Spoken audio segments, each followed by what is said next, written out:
ఆదికాండము 1వ అధ్యాయము. ఆదియందు దేవుడు భూమ్యాకాశములను సృజించెను. భూమి నిరాకారముగాను శూన్యముగాను ఉండెను. చీకటి అగాధ జలము పైన కమ్మియుండెను. దేవుని ఆత్మ జలములపైన అల్లాడుచుండెను. దేవుడు వెలుగు కమ్మని పలుకగా వెలుగు కలిగెను. వెలుగు మంచిదైనట్టు దేవుడు చూచెను. దేవుడు వెలుగును చీకటిని వేరుపరచెను.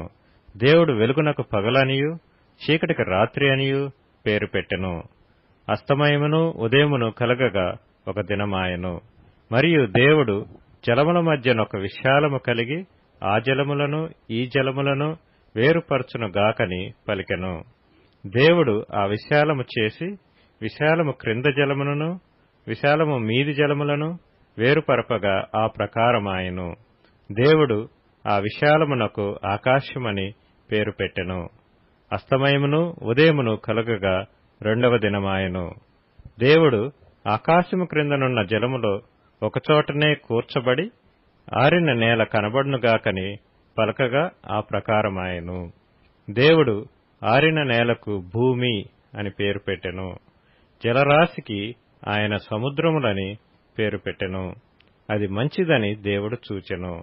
దేవుడు గడ్డిని విత్తనములిచ్చు చెట్లను భూమి మీద తమ తమ జాతి ప్రకారము తమలో విత్తనములు గల ఫల వృక్షములను భూమి మొలిపించుకాకని పలుకగా ఆ ప్రకారమాయెను.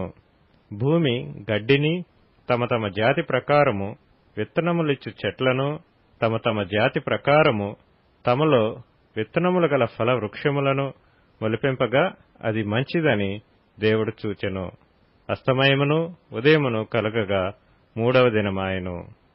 దేవుడు పగటిని రాత్రిని వేరుపరచునట్లు ఆకాశ విశాలమందు జ్యోతులు కలుగునుగాకనియు అవి సూచనలను కాలములను దిన సంవత్సరములను సూచించుటకై యుండుగాకనియు భూమి మీద వెలుగిచ్చుటకు అవి ఆకాశ విశాలమందు జ్యోతులై యుండుగాకనియు పలికెను. ఆ ప్రకారమాయెను. దేవుడు ఆ 2 గొప్ప జ్యోతులను అనగా పగటిని ఏలుటకు పెద్ద జ్యోతిని రాత్రిని ఏలుటకు చిన్న జ్యోతిని నక్షత్రములను చేసెను. భూమి మీద వెలుగిచ్చుటకును పగటిని రాత్రిని ఏలుటకును వెలుగును చీకటిని వేరుపరచుటకును దేవుడు ఆకాశ విశాలమందు వాటినుంచెను. అది మంచిదని దేవుడు చూచెను. అస్తమయమును ఉదయమును కలుగగా 4వ దినమాయెను. దేవుడు జీవము కలిగి చెలించు వాటిని జలములు సమృద్ధిగా పుట్టించునుగాకనియు పక్షులు భూమిపైని ఆకాశ విశాలములో ఎగురునుగాకనియు పలికెను. దేవుడు జలములలో వాటి వాటి జాతి ప్రకారము జలములు సమృద్ధిగా పుట్టించిన మహామత్స్యములను జీవము కలిగి చెలించు వాటినన్నిటినీ దాని దాని జాతి ప్రకారము రెక్కలు గల ప్రతి పక్షిని సృజించెను. అది మంచిదని దేవుడు చూచెను. దేవుడు మీరు ఫలించి అభివృద్ధి పొంది సముద్ర జలములలో నిండియుండుడనియు పక్షులు భూమి మీద విస్తరించునుగాకనియు వాటిని ఆశీర్వదించెను. అస్తమయమును ఉదయమును కలుగగా 5వ దినమాయెను. దేవుడు వాటి వాటి జాతి ప్రకారము జీవము గల వాటిని అనగా వాటి వాటి జాతి ప్రకారము పశువులను పురుగులను అడవి జంతువులను భూమి పుట్టించునుగాకని పలికెను. ఆ ప్రకారమాయెను. దేవుడు ఆయా జాతుల ప్రకారము అడవి జంతువులను ఆయా జాతుల ప్రకారము పశువులను ఆయా జాతుల ప్రకారము నేలను ప్రాకు ప్రతి పురుగును చేసెను. అది మంచిదని దేవుడు చూచెను. దేవుడు మన స్వరూపమందు మన పోలిక చొప్పున నరులను చేయుదుము. వారు సముద్రపు చేపలను ఆకాశ పక్షులను పశువులను సమస్త భూమిని భూమి మీద ప్రాకు ప్రతి జంతువును ఏలుదురుగాకనియు పలికెను. దేవుడు తన స్వరూపమందు నరుని సృజించెను. దేవుని స్వరూపమందు వాని సృజించెను. స్త్రీనిగాను పురుషునిగాను వారిని సృజించెను. దేవుడు వారిని ఆశీర్వదించెను. ఎట్లనగా మీరు ఫలించి అభివృద్ధి పొంది విస్తరించి భూమిని నిండించి దానిని లోపర్చుకొనుడి. సముద్రపు చేపలను ఆకాశ పక్షులను భూమి మీద ప్రాకు ప్రతి జీవిని ఏలుడని దేవుడు వారితో చెప్పెను. దేవుడు, ఇదిగో భూమి మీద ఉన్న విత్తనములిచ్చు ప్రతి చెట్టును, విత్తనములిచ్చు వృక్ష ఫలములు గల ప్రతి వృక్షమును మీకిచ్చియున్నాను. అవి మీకు ఆహారమగును. భూమి మీద నుండు జంతువులన్నిటికిని, ఆకాశ పక్షులన్నిటికిని, భూమి మీద ప్రాకు సమస్త జీవులకును పచ్చని చెట్లన్నీయు ఆహారమగునని పలికెను. ఆ ప్రకారమాయెను. దేవుడు తాను చేసినది యావత్తును చూచినప్పుడు అది చాలా మంచిదిగా నుండెను. అస్తమయమును ఉదయమును కలుగగా 6వ దినమాయెను. 2వ అధ్యాయం. ఆకాశమును భూమియు వాటిలోనున్న సమస్త సమూహమును సంపూర్తి చేయబడెను. దేవుడు తాను చేసిన తన పని 7వ దినములోగా సంపూర్తి చేసి, తాను చేసిన తన పని అంతటి నుండి 7వ దినమున విశ్రమించెను. కాబట్టి దేవుడు ఆ 7వ దినమును ఆశీర్వదించి పరిశుద్ధపరచెను. ఎలయనగా దానిలో దేవుడు తాను చేసినట్టియు సృజించినట్టియు తన పని అంతటి నుండి విశ్రమించెను. దేవుడైన యెహోవా భూమిని ఆకాశమును చేసిన దినమందు భూమ్యాకాశములు సృజించబడినప్పుడు వాటి వాటి ఉత్పత్తి క్రమము ఇదే. అది వరకు పొలమందలి ఏ పొదయు భూమి మీద నుండలేదు, పొలమందలి ఏ చెట్టును మొలవలేదు. ఏలయనగా దేవుడైన యెహోవా భూమి మీద వాన కురిపించలేదు, నేలను సేద్యపరచుటకు నరుడు లేడు. అయితే ఆవిరి భూమి నుండి లేచి నేల అంతటినీ తడిపెను.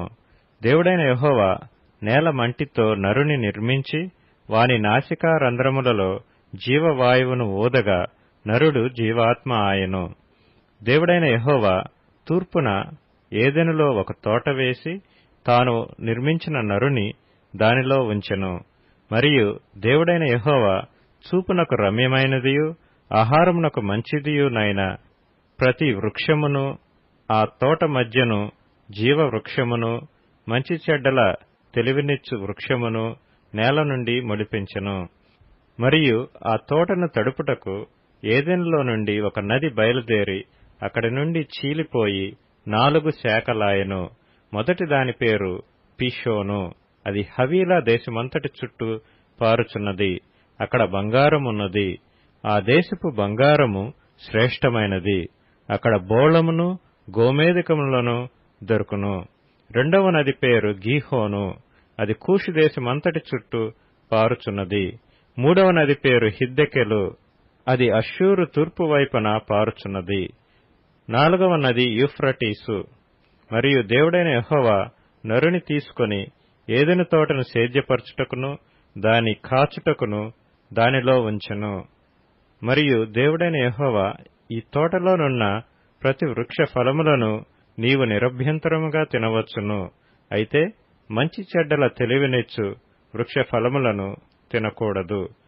నీవు వాటిని తిను దినమున నిశ్చయముగా చచ్చెదవని నరునికి ఆజ్ఞాపించెను. మరియు దేవుడైన యెహోవా, నరుడు ఒంటరిగా నుండుట మంచిది కాదు, వానికి సాటియైన సహాయమును వాని కొరకు చేయుదుననుకొనెను. దేవుడైన యెహోవా ప్రతి భూజంతువును ప్రతి ఆకాశ పక్షిని నేల నుండి నిర్మించి ఆదాము వాటికి ఏ పేరు పెట్టునో చూచుటకు అతని యొద్దకు వాటిని రప్పించెను. జీవము గల ప్రతి దానికి ఆదాము ఏ పేరు పెట్టెనో ఆ పేరు దానికి కలిగెను. అప్పుడు ఆదాము సమస్త పశువులకును ఆకాశ పక్షులకును సమస్త భూజంతువులకును పేర్లు పెట్టెను. అయినను ఆదామునకు సాటియైన సహాయము అతనికి లేకపోయెను.